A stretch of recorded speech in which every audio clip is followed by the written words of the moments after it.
Hello, my friend! Welcome to Kithira, where clothes are dyed and noses are assaulted by disgusting smells. Why, I'm Marcos, of course, one of the most successful merchants in all of Greece. You really haven't heard of me? My name is known from Kefalonia to Kos. If you've ever paid money for something, I probably received a percentage. But enough about me. Let's go back to what you're doing here. I think it smells terrible, and I can't wait to get out of here.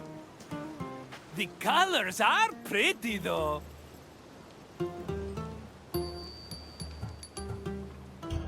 This little island was where dyers brought all the color to Greek fashion through an intensely stinky procedure. This tour will reveal the steps it took for workers to brew the dye. Try not to step in any mollusk guts as you enjoy your visit. I promise I'll meet you at the end of your tour. See you soon, my friend.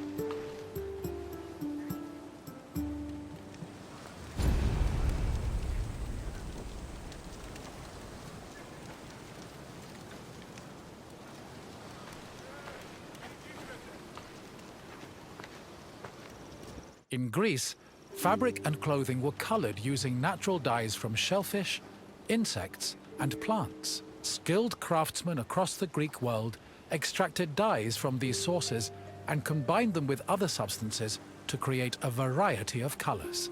The dyeing process supposedly produced incredibly pungent smells, and ancient writers would often comment on the stink in their works.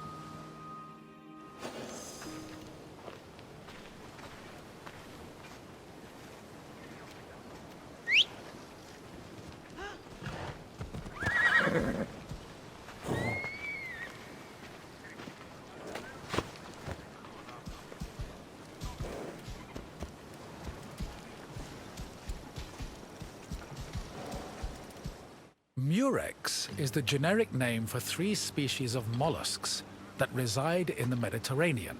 The substance they secrete was used by craftsmen to create the most expensive dyes in the ancient world, the most famous of which was Tyrian purple. Fishing techniques varied depending on the type of mollusk. In shallow waters, fishermen could simply dive and catch the mollusks, but they set traps if the water was too deep. Being carnivorous, murex were often lured using dead animal flesh as bait. It was imperative that the mollusks be captured alive, as they only secreted the precious purple liquid needed for dyes upon death.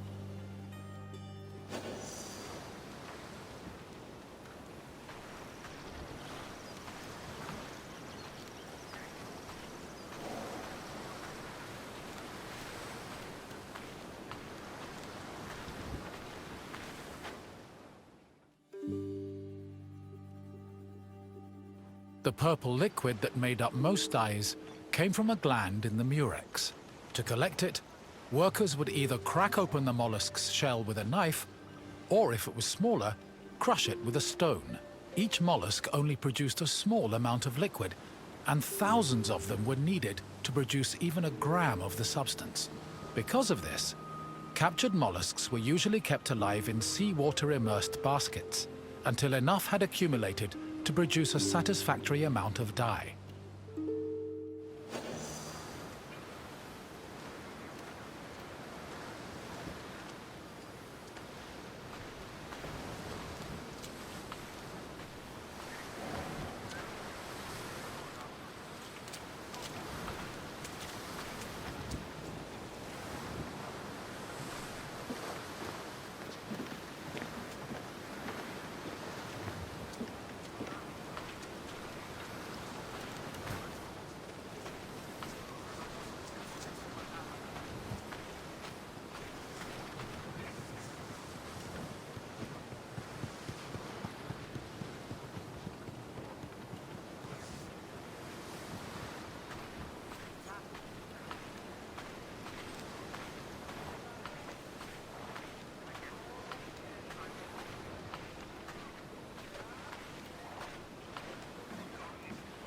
The mollusk glands were mixed with salt and left to decompose for 3 days.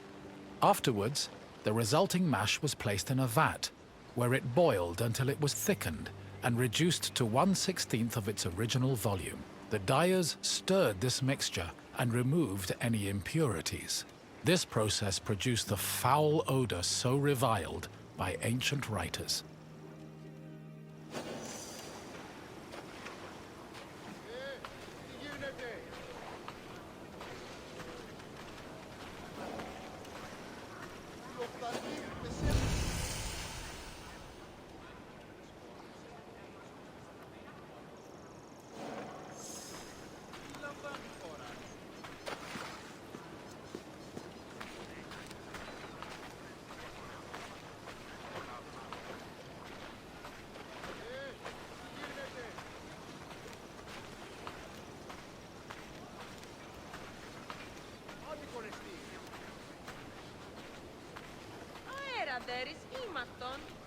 Dyers checked the hue of the purple liquid by dipping in raw wool. The hue could be changed by adjusting the temperature of the liquid and by soaking the wool for different periods of time, with longer soaking producing deeper shades. The wool was dyed once before spinning and again before weaving to ensure it maintained its color. While Murex purple dyed wool easily, it did not adhere as well to other fabrics, such as linen.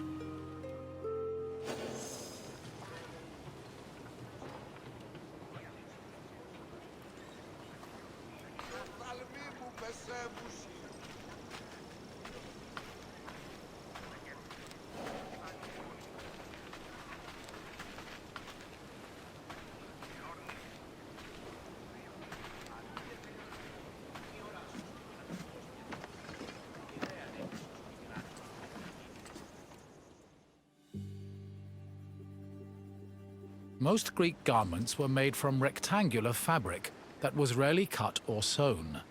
They were normally folded around the body, with girdles, pins, and buttons. Dyeing served to give the garments a more unique style. Decorations were also widely used, and were either woven or painted on. They depicted things like animals, human figures, and mythological scenes.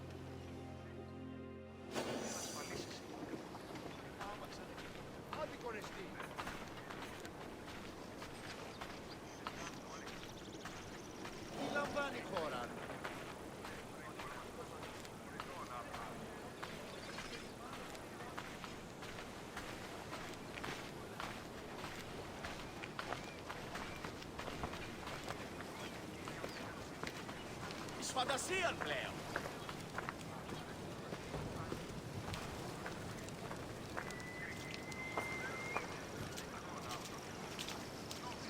Textile manufacturing and trade was one of the most lucrative businesses in classical Athens. Textiles were made of either wool or linen, with wool being the most common. Women produced the garments worn in domestic life, although some men ran professional workshops that fulfilled the same need. Other textiles were made by slaves and laborers under the supervision of master weavers, fullers, and dyers.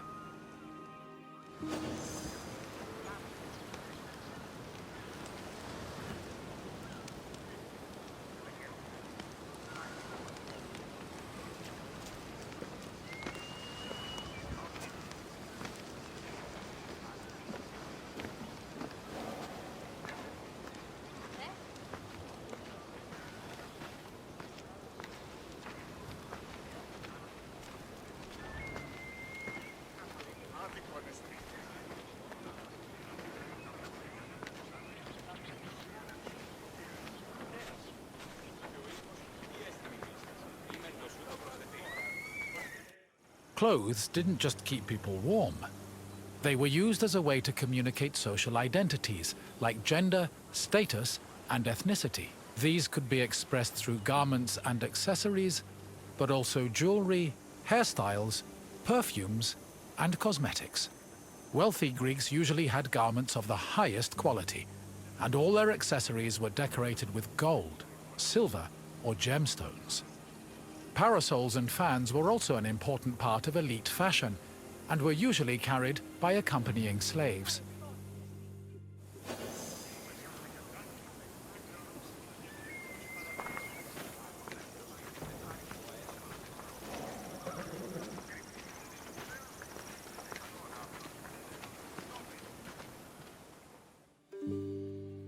The most common Greek garments were the peplos, the chiton, and the hymation.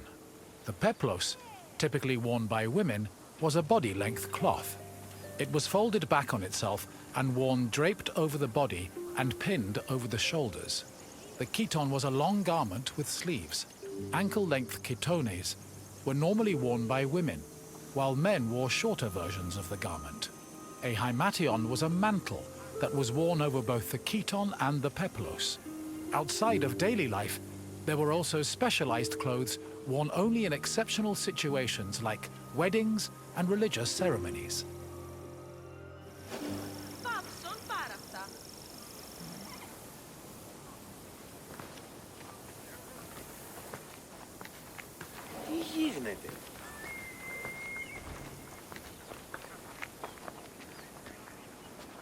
Good to see you again, my friend.